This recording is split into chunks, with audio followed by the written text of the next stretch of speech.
এখন বাংলাদেশ যিনি চালাচ্ছেন তার নাম হচ্ছে ডাক্তার ইউনূস, ৭৫+ বয়স।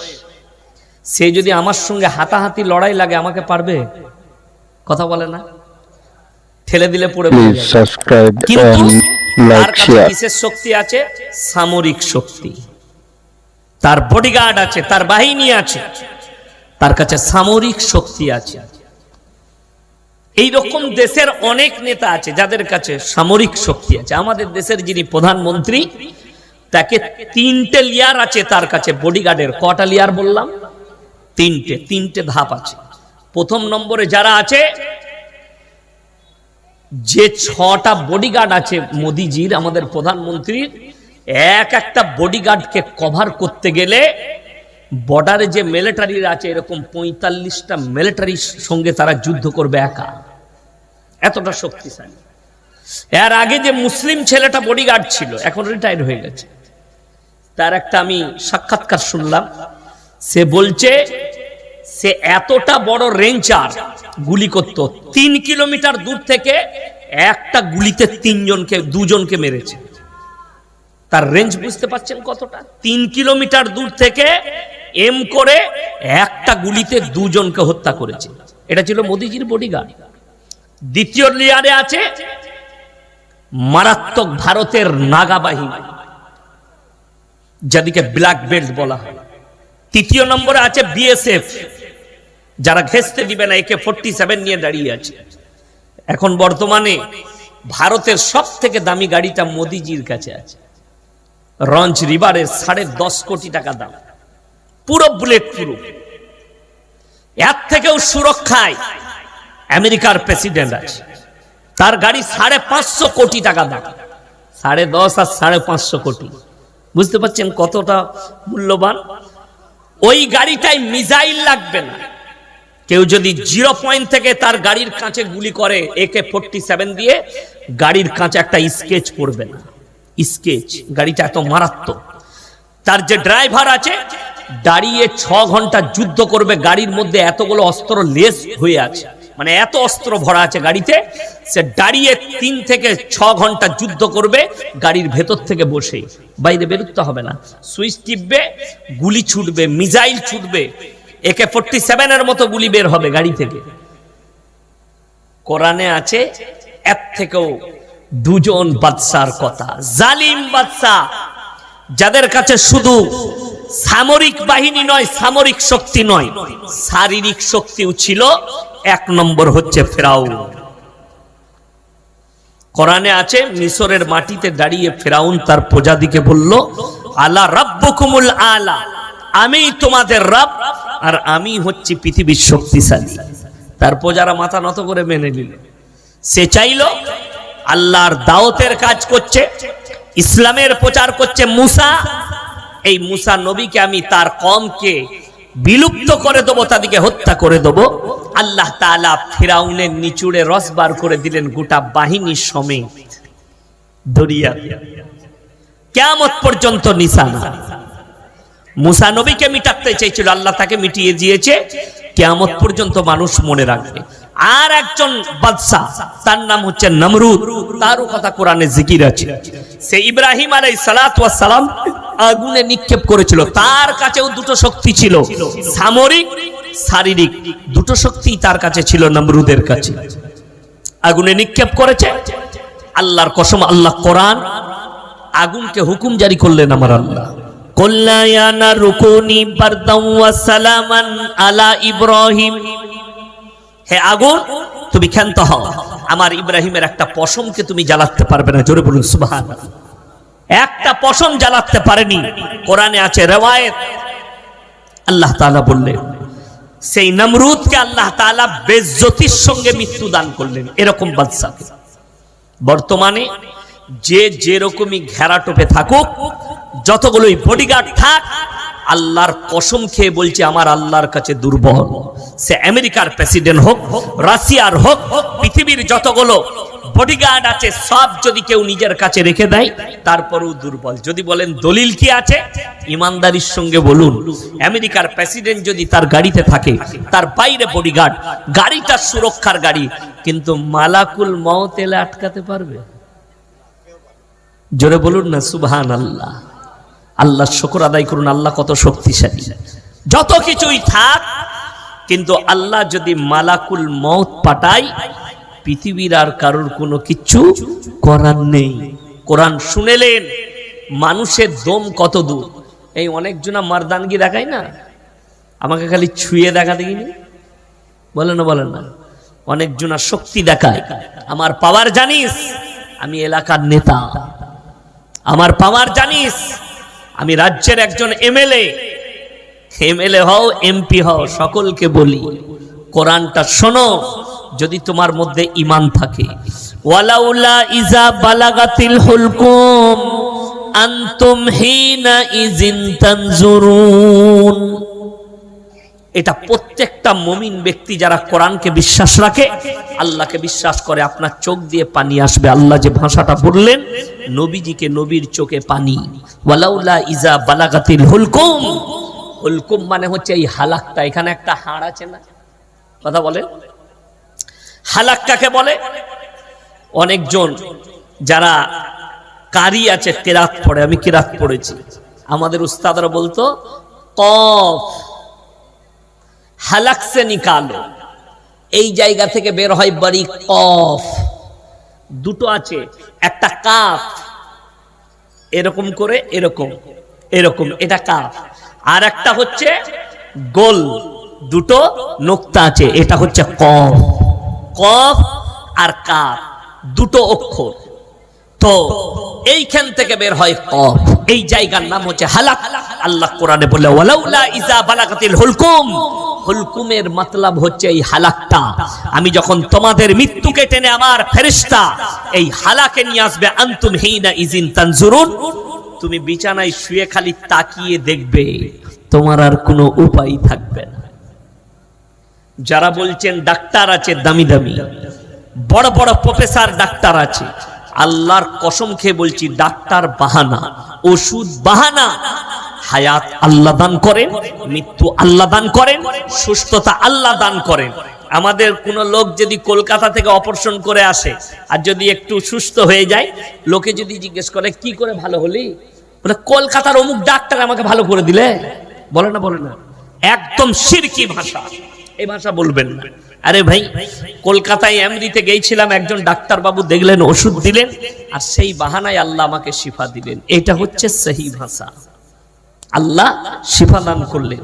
কেউ যদি বলে না ডাক্তারের দ্বারা মানুষ ভালো হয়, পশ্চিম বাংলায় যতগুলো নেতার কথা বললাম, মন্ত্রীর কথা বললাম, যদি কেউ ডাক্তারে বেঁচে যেত, তেনার নাম হচ্ছে জ্যোতি বাবু, মুখ্যমন্ত্রী জ্যোতি বসু। আমেরিকা থেকে বাই প্লেন ডাক্তার আনা হয়েছিল ওনার জন্য, তারপরও হায়াত নেই, ডাক্তারে বাঁচবে না। মৃত্যু চলে এলো ডাক্তার আসার পরেও, ডাক্তার বাঁচাতে পারেনি। আমার বন্ধুগণ, আমার ভাই, ওই জন্যে আমরা যারা এখানে আছি, ইমানদারির সঙ্গে বলুন তো, যারা আমরা বেঁচে আছি, আমরা নিজের ইচ্ছায় আছি না আমার আল্লাহর দয়ায় আছি? সকলে জোরে বলুন সুবহানাল্লাহ। স্টেজ থেকে নিচে পৃথিবীর যতগুলো জানদার, যাদেরকে আল্লাহ প্রাণ দিয়েছেন, তারা কেউ নিজের ইচ্ছায় বেঁচে নেই। আমার আল্লাহ, আমার রবের ইচ্ছায় মানুষ বেঁচে আছে। এটা রবের ইচ্ছা। আল্লাহ যখন চাইবেন আপনার কাছে মৃত্যু হাজিরি দিয়ে দিবে, পৃথিবীর কেউ রুখতে পারবে না। আল্লাহকে চিনিয়ে দিই, তারপরে আমার বক্তব্য। আমি কিন্তু এখনো বক্তব্য শুরু করি নাই। বক্তব্য শুরু করেছি না, আমি বক্তব্য শুরু করলে সবাই নিতে পারে না, আমি খালি ঘা করে দিয়ে যাব। পরশু থেকে রোজা আছে, তো ভোরে ভাত খাবেন, মহলম গুলো লাগিয়ে দিবেন, কাল থেকে মহলম লাগাবেন, আমি ঘা করব। এখন ওই জন্যে আল্লাহকে চিনাচ্ছি, আল্লাহ কেমন, আপনার সৃষ্টিকর্তা কেমন। আপনি যে সৃষ্টি, সবাই মাথা নত করে মেনে নিবেন আমরা সৃষ্টি।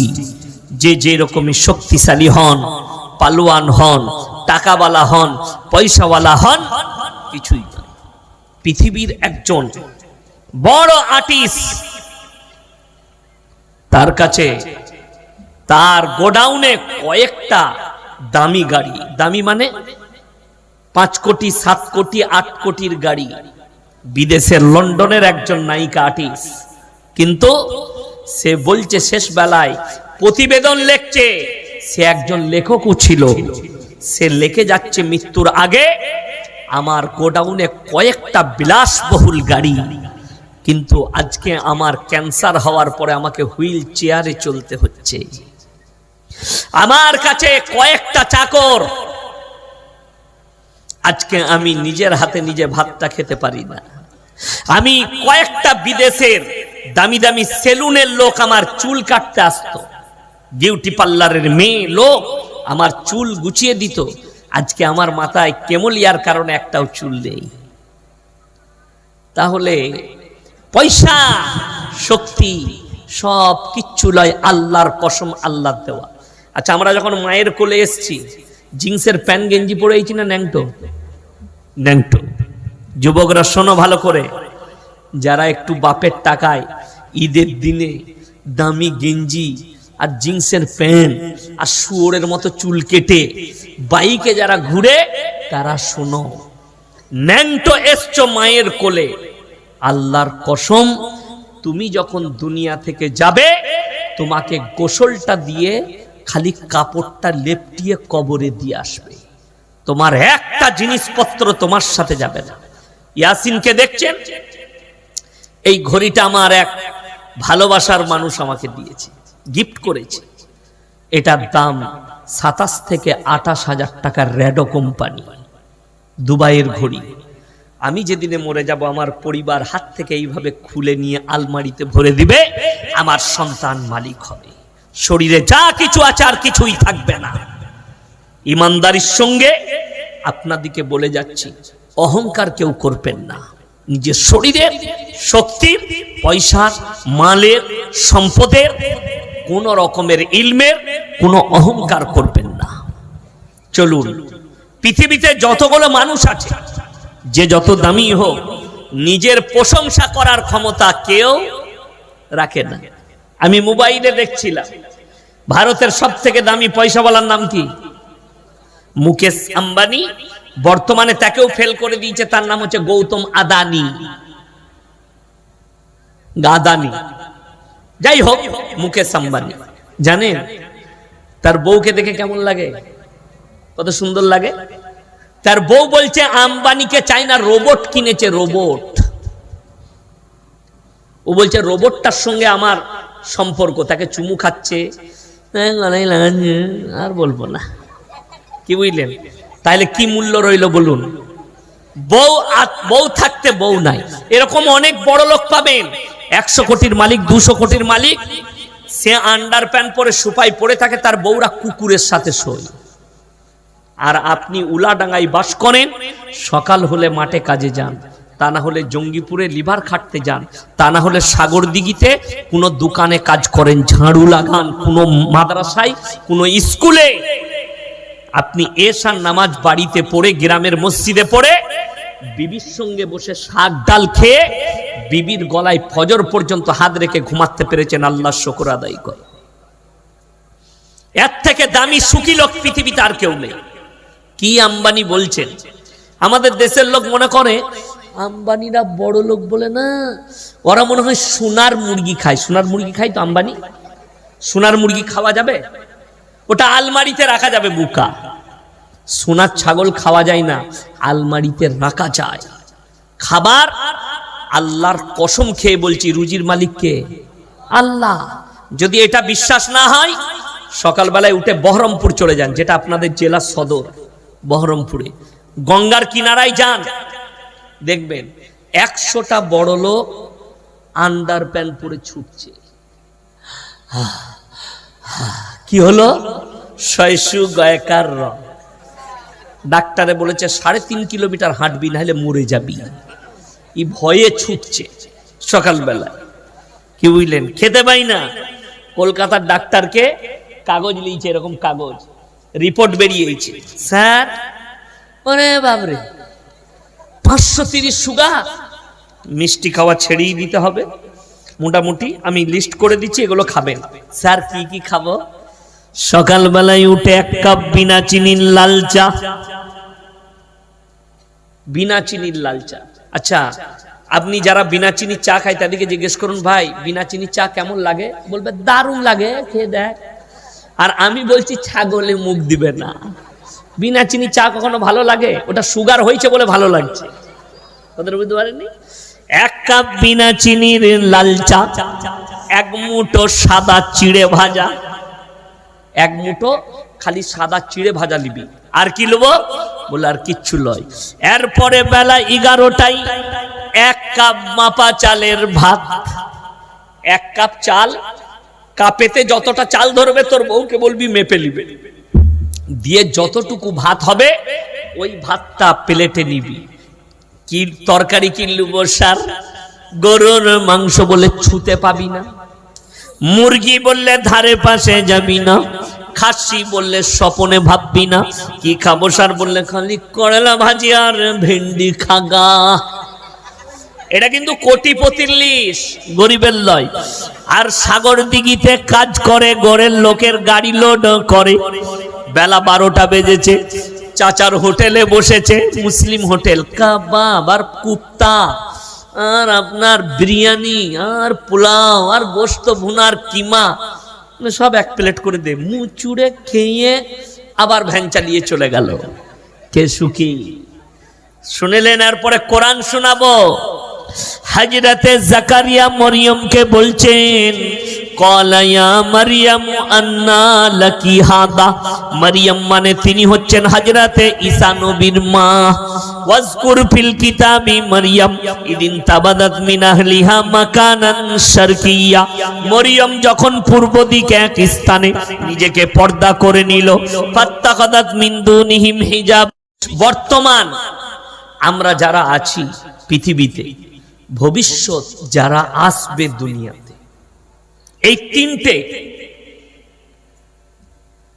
এই তিনজনের মধ্যে পৃথিবীতে যে যে রকমই মরদ আসুক, নেতা আসুক, মন্ত্রী আসুক, এমএলএ আসুক, রাজা বাদশাহ, যার যত শক্তি থাক, আল্লাহর কসম, কোরআনে মানুষের জন্য আল্লাহ যে বার্তা দিয়েছেন, ইন্নাল ইনসানা খুলিকা হালুয়া, আমি মানুষকে অসহায় আর দুর্বল সৃষ্টি করেছি। মানুষ সবল নয়। যে যেরকমই মরদ হন, যার কাছে যত টাকাই থাক, মানুষ কিন্তু সবল নয়, দুর্বল। যদি বলেন প্রমাণ, কোরআনে মারাত্মক প্রমাণ আছে। বর্তমানে প্রমাণ আমি আপনাকে দিয়ে দেব। বর্তমানে আপনার এখন যতগুলো পৃথিবীর প্রেসিডেন্ট আছে, দেশ চালাচ্ছে যারা, রাজা, মন্ত্রী, নেতা, রাষ্ট্রপতি, বিভিন্ন। মিনাশ শাইতানির রাজীম, বিসমিল্লাহির রহমানির রহিম। কুলিল্লাহুম্মা মালিকাল মুলকি তুতিল মুলকা মান তাশা ওয়া তানজিউল মুলকা মিম্মান তাশা ওয়া তুইজ্জু মান তাশা ওয়া তুদিল্লু মান তাশা বিয়াদিকাল খায়র ইন্নাকা আলা কুল্লি শাইইন কাদির। ওয়া ইলা মাদিয়ানা আখার। ফাউজ বিল্লাহি মিনাশ শাইতানির রাজীম, বিসমিল্লাহির রহমানির রহিম। ইয়া আইয়ুহাল্লাযীনা আমানু কুতিবা আলাইকুমুস সিয়ামু কামা কুতিবা আলাল্লাযীনা মিন ক্বাবলিকুম লাআল্লাকুম তাত্তাকুন। ওয়া ইলা মাদিয়ানা আখার। ফাউজ বিল্লাহি মিনাশ শাইতানির রাজীম, বিসমিল্লাহির রহমানির রহিম। وَإِذَا لَقُوا الَّذِينَ آمَنُوا قَالُوا آمَنَّا وَإِذَا خَلَوْا إِلَى شَيَاطِينِهِمْ قَالُوا إِنَّا مَعَكُمْ إِنَّمَا نَحْنُ مُسْتَهْزِئُونَ اللَّهُ يَسْتَهْزِئُ بِهِمْ وَيَمُدُّهُمْ فِي طُغْيَانِهِمْ يَعْمَهُونَ إِلَى آخِرِ الآية। خَيْرُكُمْ مَنْ تَعَلَّمَ الْقُرْآنَ عَلَّمَهُ كما قال عليه الصلاة والتسليم। মাননীয় শ্রদ্ধেয় জ্ঞানী গুণী মানী সম্মানী আজকের এই জলসার মাননীয় সভাপতি মহাশয়, শ্রদ্ধেয় উলামায়ে ইকরাম, হুফাজে ইকরাম এবং আমার জ্ঞানী গুণী মানী সম্মানী মাননীয় শ্রোতা মণ্ডলী, পর্দার অন্তরালে পর্দা নসিব মায়েরা এবং বোনেরা, আল্লাহর বড় দয়া, কৃপা, ভালোবাসা আমাদের প্রতি, গোটা বিশ্বের প্রতি। সবাই আল্লাহর শুকর আদায় করে হৃদয় থেকে বলি আলহামদুলিল্লাহ। তারপরে পরে বিশ্ব নবী জানাবে মুহাম্মাদুর রাসূল আল্লাহ, সকলে বলুন সাল্লাল্লাহু আলাইহি ওয়াসাল্লাম। তিনার প্রতি শত কোটি দরুদ বর্ষিত হোক, বলুন আমিন সুম্মা আমিন। সবাই একবার দরুদ ইব্রাহিম পাঠ করি। আল্লাহুম্মা সাল্লি আলা মুহাম্মাদিন ওয়া আলা আলি মুহাম্মাদ কামা সাল্লাইতা আলা ইব্রাহিম ওয়া আলা আলি ইব্রাহিম ইন্নাকা হামিদুম মাজিদ। গুটি কয়েক কথা আলোচনা করব, আমরা সকলে আমল করব, বলুন ইনশাআল্লাহ। সর্বপ্রথম আমার আগের বক্তা উনি দামি কথা বলছিলেন যে জলসা সিস্টেমেটিক্যাল থাকে। বক্তাকে যখন টাইম দিয়ে দেওয়া হয়, কাগজে লিখে দিতে হয় আপনি 15 মিনিট বেশি বলুন, এটা কমিটির আবেদন থাকতেই পারে, ঠিক কি না?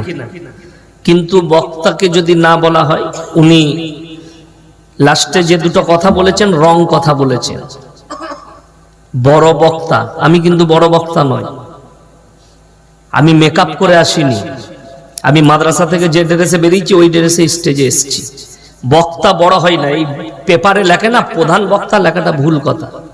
প্রথম বক্তা, দ্বিতীয় বক্তা, তৃতীয় বক্তা লিখতে হয়, প্রধান বক্তা লিখতে না। সবাই আলেম আর সব্বারই ইজ্জতের দাম আছে।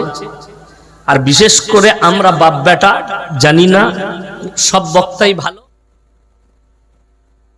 1 মিনিট দাঁড়াই না,